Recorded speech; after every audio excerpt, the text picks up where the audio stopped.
Det her det er en video, der handler om parallel forskydning af grafer. Og jeg vil gerne starte med at forklare det ved at tegne nogle grafer i GeoGebra.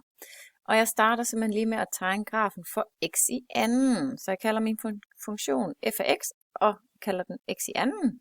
Og jeg tegner den her. Og det giver sådan en parabol, der ser sådan her ud. Først vil jeg gerne fortælle om, hvordan man parallelt forskyder lodret. Og måden man parallelt forskyder lodret på, det vil sige altså flytter den her graf enten lodret op eller ned, det er simpelthen bare ved at lægge en konstant til, eller trække en konstant fra den her funktion. Og det kan jeg gøre på den her måde. Jeg kan kalde den g af x, den jeg godt vil parallelt forskyde. Og jeg vil godt parallelt forskyde f af x, så jeg skriver f af x hernede, og så prøver jeg lige at skrive plus 3. Og inden jeg lige trykker enter, kan jeg faktisk allerede nu se, hvad der sker med grafen, når jeg får den røde tegnet her. Og jeg kan se, at den lige præcis er forskudt 3 op.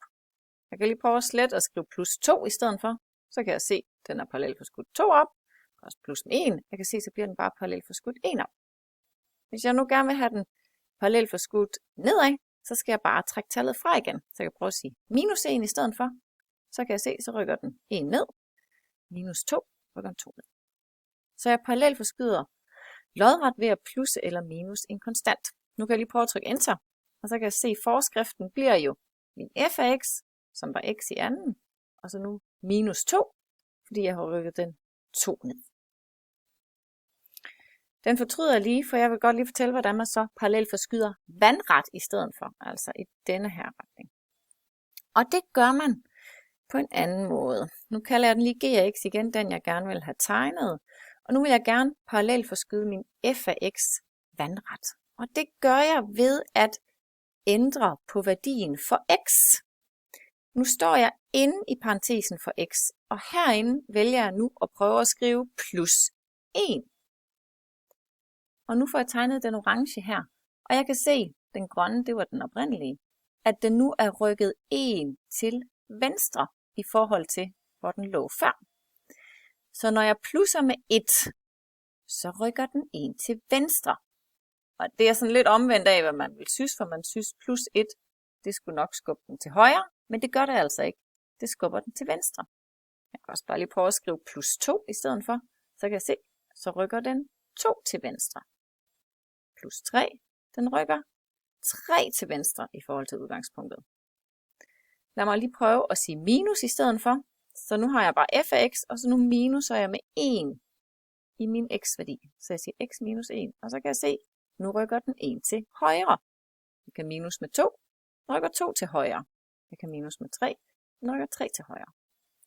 Hvis jeg vil se, hvordan forskriften kommer til at se ud for den her, så bliver den det her. X minus 3 i anden, fordi jeg trækker 3 fra min x-værdi, så det der minus, det kommer ligesom til at stå sammen med x-værdien, og så bliver det hele opløftet i anden. Og det var i modsætning til, dengang jeg parallelt forskød lodret, hvis jeg lige tager den igen. Nu kalder jeg den h af x, hvis jeg nu siger, at den var f af x, hvis jeg nu kalder den minus 2, så var det der, hvor jeg rykkede 2 ned. Nu bliver den lilla.